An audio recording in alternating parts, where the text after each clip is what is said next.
Tapi yang pertama, salah satu dari peserta membuat bola dulu ya. Oke, Mas Yana, silakan. Beri aja.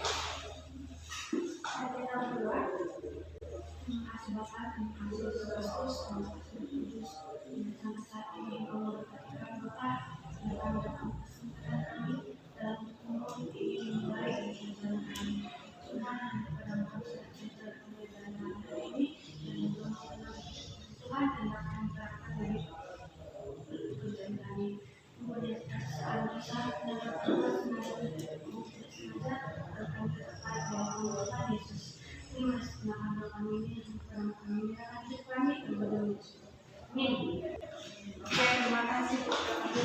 Baik, kita akan memasuki materi yang berikutnya, yaitu kerangka kurikulum.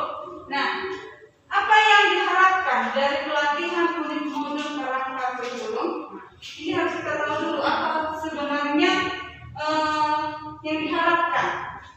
Jangan kita mau pelajari tapi tidak ada hasilnya gitu, yang mau kita capai. Jadi yang pertama itu adalah peserta dapat menggunakan materi yang dipelajari untuk memahami dasar pembelajaran dengan paradigma baru di sekolah penggerak dan SMK Pusat Keunggulan yang menggunakan kerangka kurikulum yang disesuaikan untuk mencapai profil Pancasila serta peran dan fungsi pemangku kepentingan dari tingkat pusat sampai satuan pendidikan dalam menciptakan pembelajaran dan asesmen yang berpusat pada murid.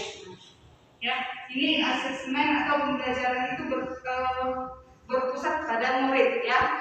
Jadi kita pembelajaran yang 2013 itu kan berpusat pada guru. Nah, jadi ini kita dihimbau untuk menerapkan pembelajaran yang berpusat pada murid. Oke. Nah, kerangka dasar kurikulum. Yang pertama itu peningkatan kualitas pendidikan membutuhkan penyesuaian kurikulum dan pembelajaran. Nah, maka dilakukan penyesuaian pengorganisasian pembelajaran sekolah dan SMK Pusat Keunggulan. Yang berikutnya, kurikulum bersifat dinamis, ya, sehingga harus selalu dikembangkan seiring dengan kebutuhan perkembangan zaman. Maka perlu pembelajaran dengan paradigma baru. Nah, maksudnya di sini dinamis, dia tidak stuck ya, dia tidak tetap, dia bisa diubah-ubah sesuai dengan perkembangan zaman. Jadi salah satu upaya untuk memperbaruinya adalah dengan mengatur pembagian kewenangan antara pemerintah pusat dan satuan pendidikan dalam hal pengelolaan pembelajaran. Oke, nah, kerangka dasar kurikulum ditetapkan oleh pemerintah pusat ya. Kerangka pembelajaran kurikulum ditetapkan oleh pemerintah pusat dengan mengacu pada tujuan pendidikan nasional. Nah, pendidikan nasional ini dibuat di Undang-Undang Nomor 20 ya, tahun 2013. Nah, ini dia skemanya. Yang pertama tujuan pendidikan nasional.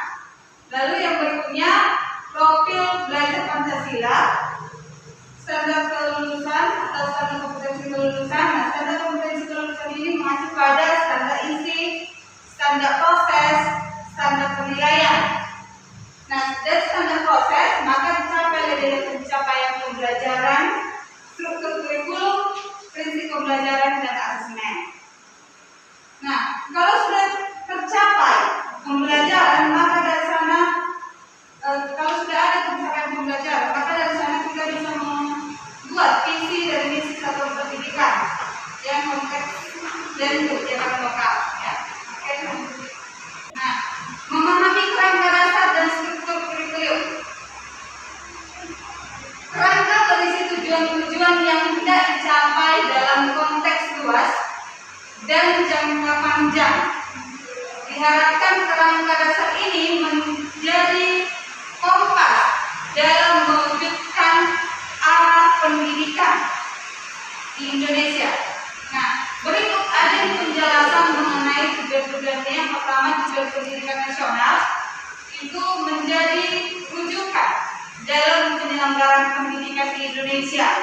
Tujuan Pendidikan Nasional ini sudah diterjemahkan dalam profil pembelajaran Pancasila. Profil yang kedua, profil belajar merupakan Pancasila. Profil belajar Pancasila berperan menjadi penuntun arah yang mengadu segala kebijakan dan pembaharuan dalam sistem pendidikan Indonesia, termasuk kurikulum, pembelajaran, dan asesmen.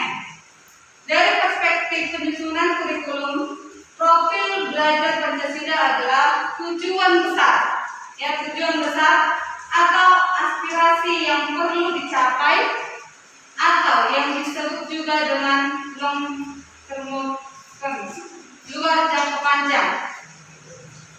Profil belajar Pancasila interpretasi dari tujuan pendidikan nasional dan visi pendidikan Indonesia yang digunakan sebagai rujukan penyusunan standar nasional pendidikan kurikulum.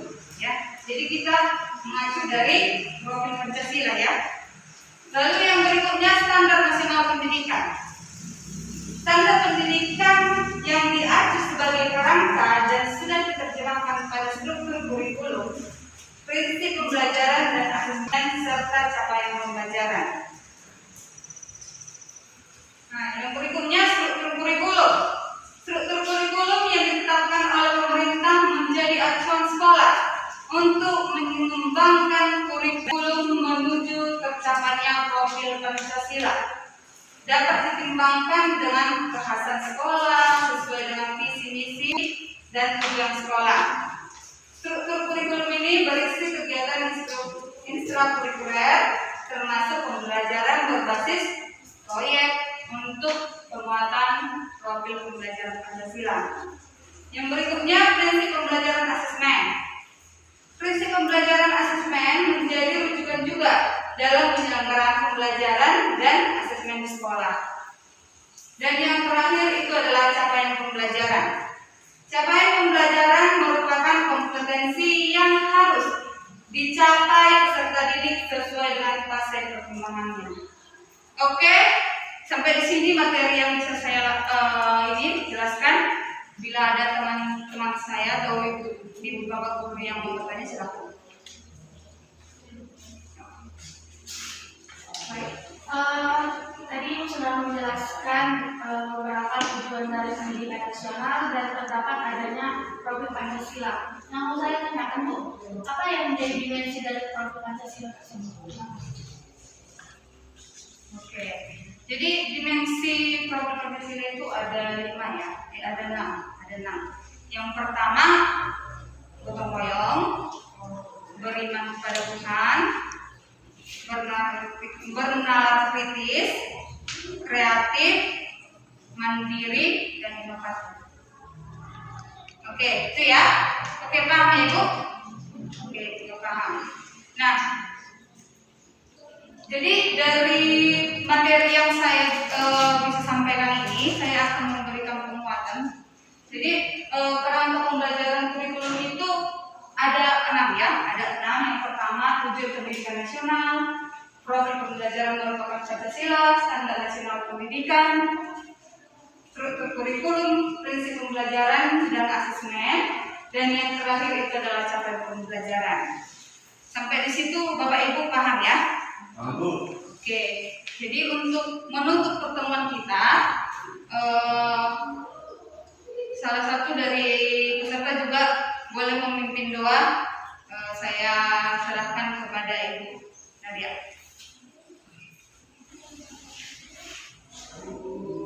Baik, mari kita bersama-sama berdoa untuk alam dan kita masing-masing. Saya akan membaca dan pesan mulai dimulai.